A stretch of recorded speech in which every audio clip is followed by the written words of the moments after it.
Hello dear students, exercise 7.2 का question number 5 है। Find the ratio.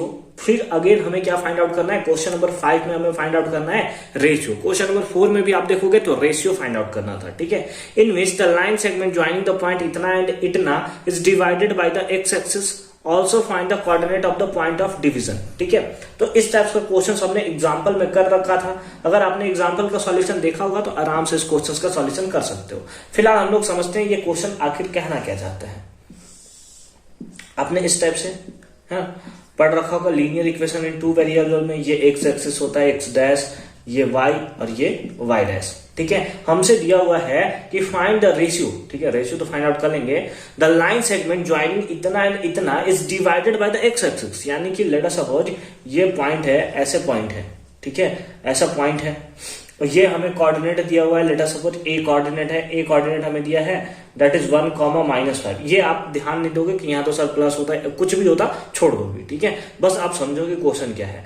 A point ये है और बी पॉइंट हमें दिया हुआ है। B point let us suppose ये है जो कि है -4,5 और इसको डिवाइड कौन कर रहा है? इसको डिवाइड कर रहा है एक्स एक्सिस। एक्स एक्सिस से ही इसको डिवाइड कर रहा है। अगर एक्स एक्सिस डिवाइड कर रहा है तो क्या इस पॉइंट को आप नहीं बोल सकते x,0 बोल सकते हो ना भाई। एक्स एक्सिस डिवाइड कर रहा है तो y का वैल्यू तो वहां पे 0 होगा ना, y का वैल्यू तो कुछ होगा नहीं। जैसे अगर ये पॉइंट लेट अस सपोज 1 होता तो इसको आप क्या बोलते? 1,0 बोलते ना। उसी टाइप से बोल रहा है एक्स एक्सिस डिवाइड कर रहा है तो ये पॉइंट कौन सा होगा? x,0।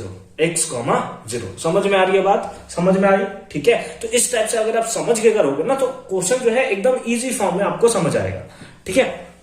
मिटा दिया जाए इसको थोड़ा सिंपल फॉर्म में। मैं तो ये फिगर के फॉर्म में इस टाइप से बता दिया था, लेकिन इसको थोड़ा हम लोग सिंपल फॉर्म में देख लेते हैं यहाँ पे, ठीक है। जैसे यहाँ पे देखिए क्या है, ये हमारा बहुत खतरनाक सा लाइन था, मिटाना पड़ा यार, ठीक है। ये हमारा पॉइंट ए है। ए पॉइंट हमें दिया है दैट इज -4,5। ये पॉइंट हमारा बी है। बी पॉइंट दिया हुआ है दैट इज ए पॉइंट तो इतना है ना, बी पॉइंट लिख दिया मैंने 1,-5 और बी पॉइंट है दैट इज -4,5 और कोई एक पॉइंट है जो डिवाइड करता है। जो पॉइंट हमने देखा कौन सा होगा? x,0। रेशियो आप कौन सा लोगे इस केस में? k:1। Late us suppose A point A है, p है और इसको हम लोग बोलते हैं b है। ए बी तो हमें दिया था, इसको पॉइंट को हमने मान लिया p, है ना, जो कि x एक्सिस पे लाई कर रहा है और पॉइंट होगा x,0। यानी कि रेशियो पूछा है तो m1:m2 का रेशियो हम लोग क्या लेंगे यहाँ पे? तो जब भी रेशियो वाला कॉन्सेप्ट आए आपको रेशियो लेना है k:1। क्या लेना है? k:1। सर m1 और m2 में क्या इशू है? m1 और m2 में अगर आप लोगे क्वेश्चन बनाने में थोड़ा बहुत ज्यादा इशू मिलेगा आपको, बहुत ही ज्यादा इशू मिलेगा, ठीक है। थोड़ा लेंदी हो जाएगा, तो उस लेंदीपन से बचने के लिए हम लोग इस कॉन्सेप्ट का यूज करते हैं, ठीक है। k:1 हमने ले लिया। अब यहां से आप बोलोगे सर x का डायरेक्ट वैल्यू पुट कर देंगे और हमारे पास आ जाएगा, ठीक है, जैसे इससे प्रीवियस क्वेश्चन में आपने किया था। नहीं, यहाँ पे आप थोड़ा समझना पड़ेगा आपको, थोड़ा समझना पड़ेगा आपको। क्या? अगर x एक्सिस का वैल्यू पुट करोगे तो x पे तो कुछ वैल्यू ही नहीं दिया भाई, x दिया है, आंसर x के टर्म में आ जाएगा। आपको यहाँ पे y लेना पड़ेगा क्योंकि y का वैल्यू आपके पास 0 है। तब ना निकल कर आएगा कि k का वैल्यू कितना है, तब ना आपको रेशियो निकल कर आएगा। और जब रेशियो निकल कर आएगा तब आप x का वैल्यू फाइंड आउट कर सकते हो। कैसे फाइंड आउट कर सकते हैं सर? तो आइए ना यहाँ y का वैल्यू पुट करते हैं, ठीक है। m1y2 plus m2 y1 divided by m1 plus m2। अब y का वैल्यू आप पुट कर लोगे, सिंपली कितना है? 0 पुट कर लोगे ना। अब x रहते तो x पुट करते तो फिर वैल्यू आपका किसके टर्म्स में आता? k के टर्म में, और x के टाइप में कुछ आ जाता आपका आंसर। तो वैसे आपको नहीं करना, थोड़ा सा आपको मतलब क्वेश्चन देखकर समझ में आना चाहिए कि क्वेश्चन को कैसे सॉल्व कर सकते हैं, ठीक है। प्री प्लान माइंड में बनना चाहिए। तो y इक्वल्स टू 0 पुट कर लिया। m1 का वैल्यू कितना है? That is k into y2। Late us suppose ये हो गया हमारा x1 y1 और ये हमारा हो गया x2 y2। y2 का वैल्यू कितना है? 5, तो 5 प्लस m2 का वैल्यू 1 है ना, m1 का ये, m2 का ये, और y1 का वैल्यू कितना है? That is -5 divided by m1 plus m2 that is k+1। ये तो इधर क्रॉस मल्टीप्लाई 0 हो जाएगा, उससे कोई मतलब नहीं है सर। हमें 5 into k that is 5k, ठीक है, प्लस माइनस 5 1 जा 5 इक्वल्स टू ये इसके साथ मल्टीप्लाई हो गया तो 0 हो गया। क्या हो गया? 0 हो गया। तो हमारे पास कितना आया? हमारे पास आया 5k और इक्वल्स टू माइनस में, इधर आया तो प्लस में, 5 से 5 मर गया, यानी कि k का वैल्यू कितना आया 1 आया।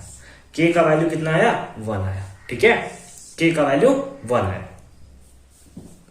तो फाइंड द रेशियो, हमसे जो रेशियो पूछा था तो हम लोग लिख लेंगे hence m1 is to m2, यानी कि m1 is to m2 यानी कि रेशियो हमें फाइंड आउट करना है। रेशियो हमने लिया था k is to 1, k का वैल्यू आया 1, तो हमारे पास वैल्यू हो गया 1 is to 1। ठीक है। तो इस टाइप से आप क्वेश्चंस का सॉल्यूशन कर सकते हैं। लेकिन क्योंकि अभी हमारे पास रेशियो आया है, हमसे तो रेशियो पूछा था, उसके बाद बोला था find the coordinate of the point of division, है ना, coordinate of the point of division, यानी कि इसका कोऑर्डिनेट भी बताना था। कोऑर्डिनेट y तो आपको पता है, x एक्सिस आपको पता करना है, मतलब x कोऑर्डिनेट कितना है ये आपको पता करना है। ठीक है, चलिए उसे भी पता करते हैं।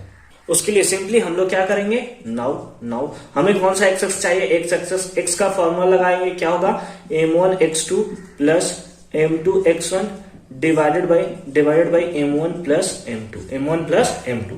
अब x का ही तो वैल्यू हमें चाहिए, इक्वल्स टू m1 का वैल्यू अब 1 और m2 का भी वैल्यू 1 आ गया है, तो 1 इंटू x2 का वैल्यू है -4, तो हमने पुट कर लिया -4 प्लस m2 का वैल्यू भी 1 है।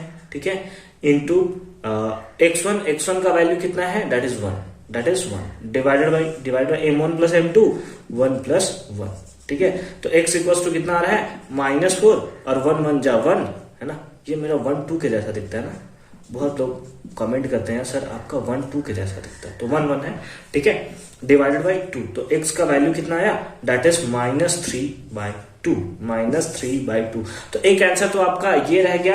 हेंस जो हमसे पूछा था find the coordinate of point of division, यानी कि दूसरे फॉर्म में ये पॉइंट P पूछना चाहता था, तो पॉइंट P x का वैल्यू आया है -3/2 और y तो हमारा 0 ही है, y हमारा 0 है। And this is the right answer of this question.